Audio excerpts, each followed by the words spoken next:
We're very lucky to be joined on the show today by a guest who recently went viral after talking about the recent spate of violence against members of the Asian American Pacific Islander community. Amanda Nguyen, welcome to the Damage Report. Thank you for having me. Thank you for joining us. So this is a topic that has obviously demanded attention, but hasn't received much of it, this recent xenophobic wave of violence. Can you tell us a little bit about this for people who might not have been following it? Yeah, absolutely. Ever since COVID has happened and certain elected leaders like President Trump have used racist rhetoric in order to scapegoat a group of people, including Asian Americans, we have seen the consequences of that leadership, of that rhetoric. That has been a spike in hate crimes against the Asian American community. So for instance, in New York, we've seen over a 1,000% spike of hate crimes, and that recently has resulted in lives being lost. A couple weeks ago, Vitcha, who is, I think, in his 80s, was brutally pushed to the ground and later died because of those injuries. We also have seen Filipino man in Manhattan had his face slashed open. I mean, these pleas that he had saying that he thought nobody would help him, that he thought he was going to die, are heartbreaking. And these are just two gruesome examples of so many. Last March, there was a 2-year-old and a 6-year-old who were stabbed in a grocery store in Texas. The man who stabbed them thought they were Chinese, they were Burmese, and he on the record said that he stabbed them because he said he thought he was preventing the spread of COVID. So this is something that has been happening to our community. Literally, it's being caught on camera, but it's also way more than just what is being caught on camera. Well, okay, so there's a lot that I really want us to talk about, but just for again, just to clarify, this is not a thing where we think, hey, maybe it's linked to the pandemic. But this is very on the record. People are clear about their motivations for the violence and also things, falling short of violence, harassment and things like that as well, correct? That's correct.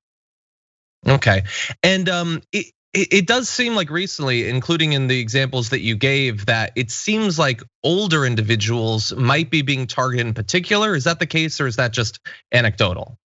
I think the highly visible cases are of elderly abuse. So for instance, there was a woman in her 90s who literally was lit on fire. Again, Vitcha being in his 80s, murdered. There was a 91-year-old who was also pushed to the ground. So because they were, one, caught on camera, and two, they have been visible in stories, that's why there's this trend. And I'm not saying that there isn't a trend of attacking elderly people, but what I am saying is that, like the 2-year-old and the 6-year-old who were stabbed, right? This is not something that is exclusive to old people. In fact, there's so many reports in those thousands that have come in that have said of all different types of age ranges that they feel like they're under attack.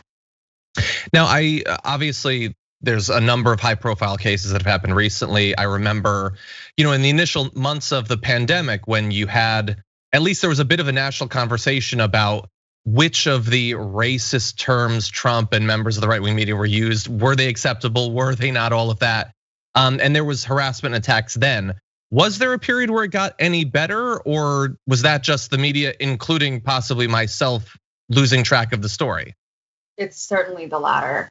As the community, as a member of that community, I have never, in the period of COVID, felt a relief from the fear, from the fog of terror that happens when I walk outside the door, right? These people who have been attacked at all different age groups and have been attacked doing daily activities like walking on the street, going to the grocery store, just standing on their sidewalk.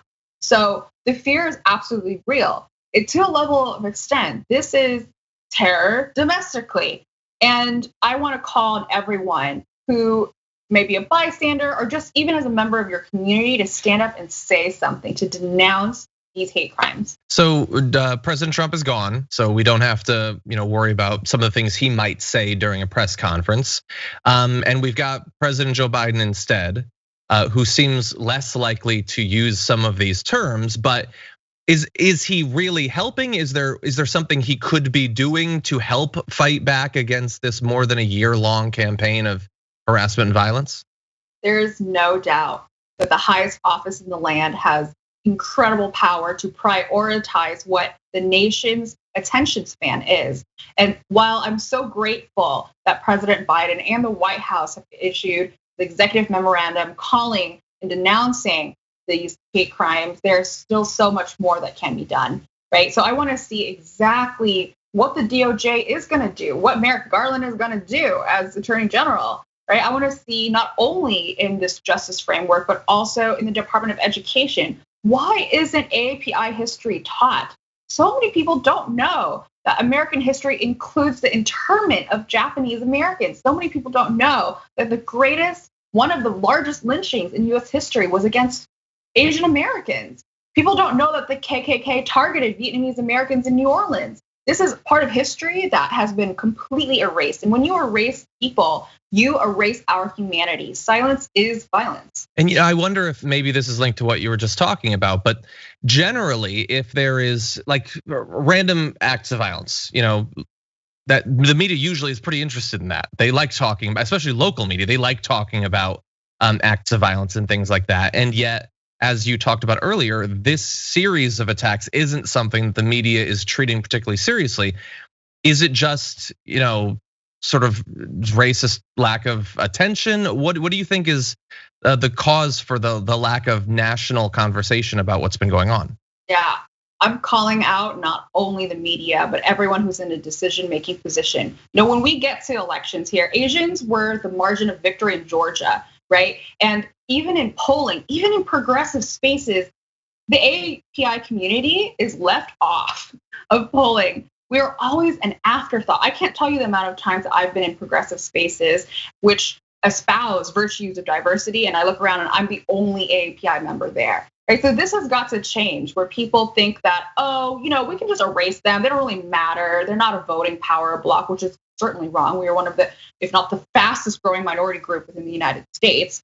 But even beyond that, I'm really done justifying why it is that we deserve to be included within your diversity roster. We deserve to be included because we exist. We've contributed to this country. There's a significant history of us being a part of this country. We are Americans, so start acting like we are. Now, we've talked about the media. We've talked about like people like Joe Biden, other politicians. For regular people who are watching this, what, if anything, can they do to try to fight back against what we've been seeing?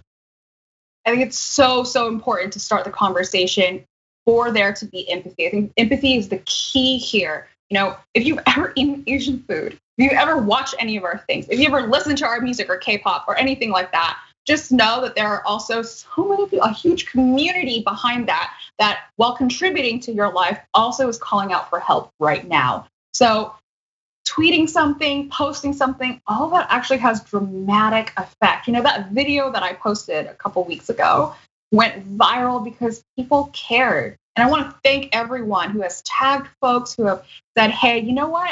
I'm not going to stay silent on this, because it really created a new reality. It created a space that said, hey, I am here to listen and validate and see your pain. And therefore, that's why we've seen thousands of AAPIs speak up for the first time, because they feel like, oh, maybe my grief will be actually seen. The opposite of love isn't hate, it's apathy. And silence erases our humanity. And so what people can do is speak up. Awesome. Amanda Nguyen, founder and CEO of Rise. Really appreciate you taking time out to join our show today. Thank you. Thank you so much.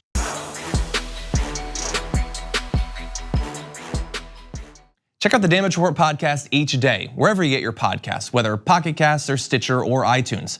You can join me as I give you the news and stories you want, with a range of co-hosts and interview guests jumping in on the fun each day. Again, that's the Damage Report, wherever you get your podcasts. And if you get them at iTunes, don't forget to rate and review. Sometimes I'll read them live on the show.